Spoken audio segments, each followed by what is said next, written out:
it's Mary here and I'm back with another video. For today's video, I'm going to be teaching you guys how to make your very own chalkboard to do chalk calligraphy or chalk art on. How I did this was, my mom had this old frame that was in our storage room that she bought on sale, and it's a pretty big frame. It was originally $60, but she got it on sale for like $30. She didn't end up using the frame, so kind of just sat in the storage room for the longest time. She found the frame and she was like, oh my gosh, Mary, we need to paint this and make it a chalk board for your room or whatever to do chalk calligraphy on. Then we went to Home Depot and we picked up some black paint. And this is not just ordinary black paint. This is like chalk paint that we are going to paint on the glass part of our frame and then paint the actual wood frame part white. We already had white paint in our basement. Okay, so here's the frame.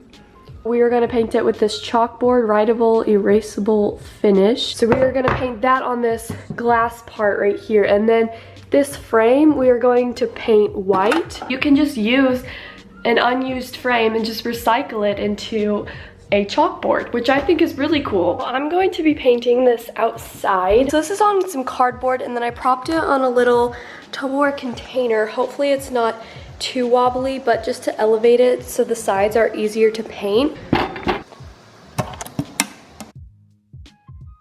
Okay, let's just start. I did like the first coat. It's very messy, as you can tell.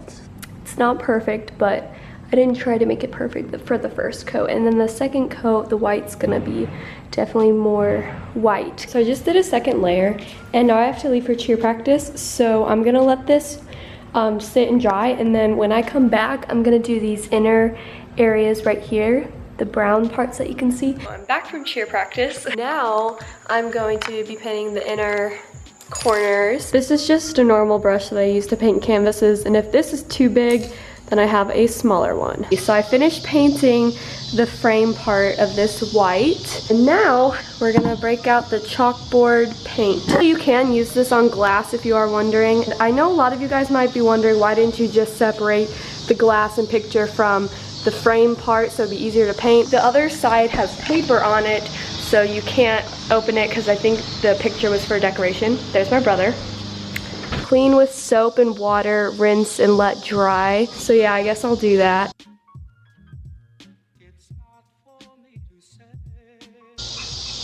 It looks blue.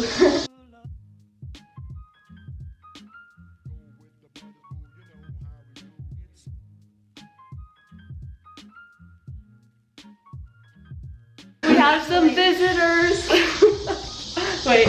Oh my gosh. Wow, that's low for that long. Emma, that's gonna be on YouTube. You just like, ah! Yeah, can you leave that in? Yeah, I will. Oh, cool.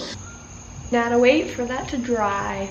Okay, so it is the next day. Last night I finished painting this, but as you can see, I don't have much experience with painting glass or furniture in general. When some of the paint started to dry, I kept painting over it until there started getting like thick areas, and then it started peeling off when we sanded it. We brought it inside. Me and my mom are going to try to paint over this again. We just sanded it a while ago. This is the type of sanding paper we used. It's 100 grit. 100 grit.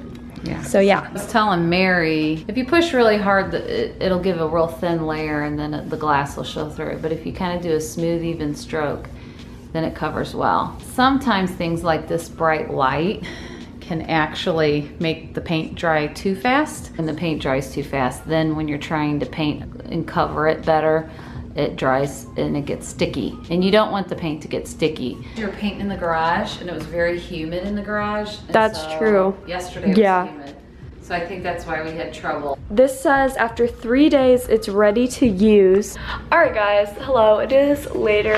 I got a package from Amazon. Whoa. Oh, and yes, this does have to do with the video. I got some supplies that I thought might be good for this chalk art. I heard from a girl on Instagram. I will put like a picture of like her account right here. She said that she recommends Crayola anti-dust chalk. This was 97 cents, so I had to get 3 of these. And then I bought this chalk holder. I find that whenever I do chalk calligraphy, my chalk always breaks. She also suggested this. It actually comes with chalk. I'll put the price on the screen. This basically like keeps your chalk from breaking. So you put the chalk in here. So you kind of push on this, then you can like take the chalk out. Also a thing is people sharpen it with like a regular pencil sharpener, but the bigger hole. I think we're gonna do one more coat. I'm probably gonna wait till tomorrow to do that though. Hey guys, so now it is the next day and I'm taking this chalk and I'm using the side of it to cover the entire board because on the chalk can it says to do that and then erase it, and this way it'll make it easier to erase when you actually do real chalk art. I didn't know what to wipe it down with, but then I found this soft bandana and I wiped it down. Okay, I haven't recorded in a very long time, but oh, you're supposed to wait 3 days to kind of do the chalk layer, and of course I didn't do that. And then I started wiping it off with a bandana, and of course it scratched the chalkboard up. So please don't do that. Make sure you have a super soft like microfiber cloth to kind of wipe it down. And so we painted over another layer, so then we had to wait another 3 days. So we waited 3 days and then we decided the chalk on it and then we wiped it off. So now today's finally the day, can't even talk, we're going to start actually doing the chalk art. Okay, so this is what I want to do, like the little quote. It says, make today ridiculously amazing, and I don't think I'm gonna do like the swirls here because I think it looks a little too busy with that, but I definitely want to do like the arrows, and I really like the lettering style. So I'm gonna get started on this, and I guess I'll just kind of give tips along the way.